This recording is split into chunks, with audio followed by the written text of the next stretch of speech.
So I'm sitting here at our local airport, smaller airport, private planes, that kind of thing. I'm watching a helicopter take off and land. It's like barely taking off and then landing like really quickly. And I was watching this other little plane, a couple other little planes, and it looked like they're sitting in the grass, but I guess that's part of the runway, like the very, very edge of the runway.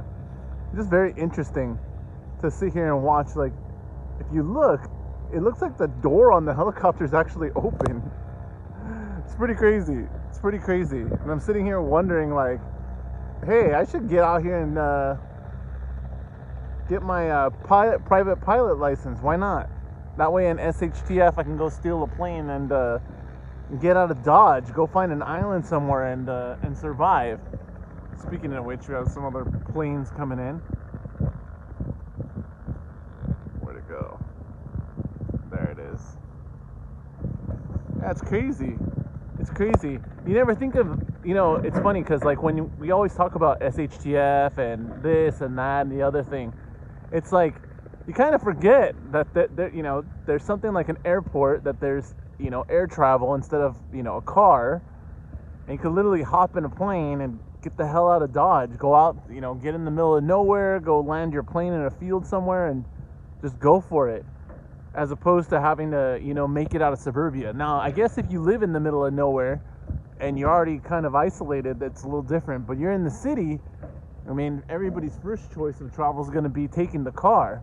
Well, that's not going to get you very far, right? So as far as life skills in SHTF, if you could fly something, that'd be pretty useful, pretty darn useful, especially if you could fly something with a little bit longer range. Then you could really have options about where you go, especially for resources and different things, or to just be away from people. The hard part though is, of course, I'm sure with any aircraft or things like that, they probably require a lot of maintenance. They probably require a lot of specialized know-how, other than just operating the plane. Just like anything else, it's not just as straightforward as it would seem. You have to know what you're looking at. You have to know what you're dealing at. Is it safe? All of that stuff. So I guess that's going to come with experience.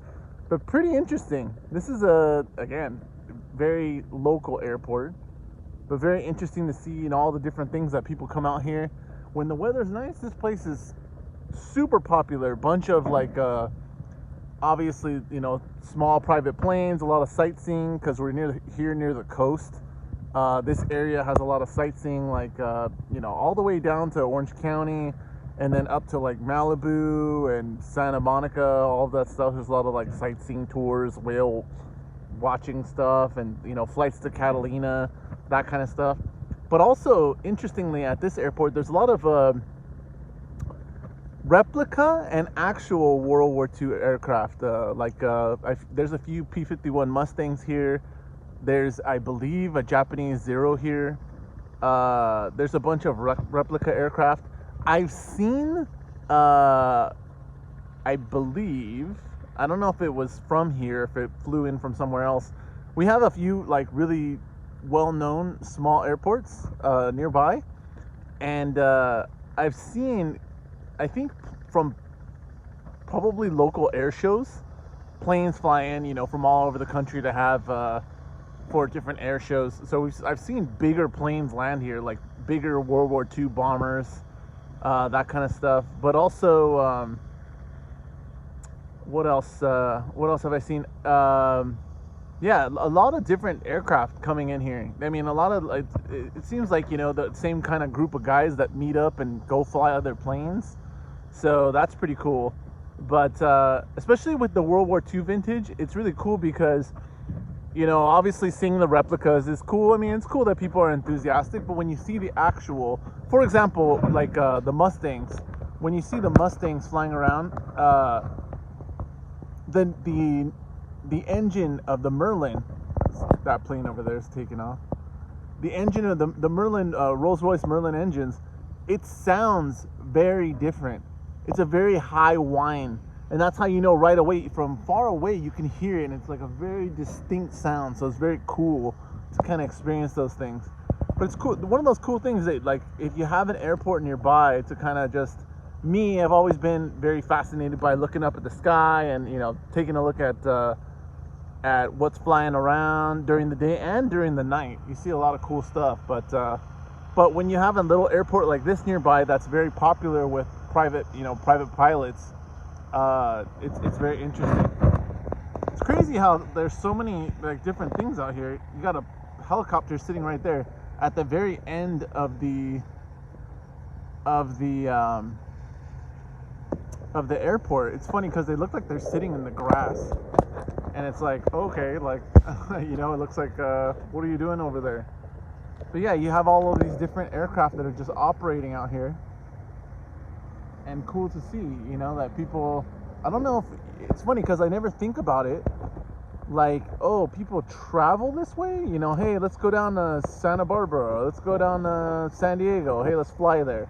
Okay, you know, or if these are like commercial ventures, I'm sure some of these helicopters are commercial. I don't think they're private use, but it's just interesting, very, very interesting to see all the things that go on, you know, all the people that spend their time down here flying around or doing lessons.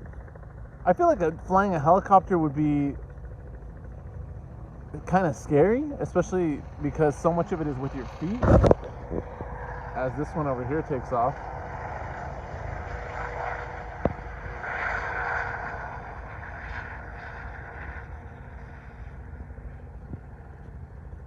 That's pretty cool, right? Hey, let's go down to the airport, grab a group of your friends and jump in the helicopter and take off. Although I'm sure a helicopter is probably a little bit more expensive than a comparable private plane, like one of these older planes like this one over here. I'm assuming these planes look like they're from like the 90s, maybe? I don't know. I'm no expert. Well, all the helicopters obviously look much newer. But I would also assume that, you know, again, a helicopter, anything messes up with the rotor, you're screwed. Whereas a plane, at the very least, if you're flying and the engine gives out, at least it's a glider, a glorified glider for a period of time, right? Crazy, crazy. I definitely need to get out there and find out what's going on so that I can be flying around in my P-51 at some point when I hit the lotto.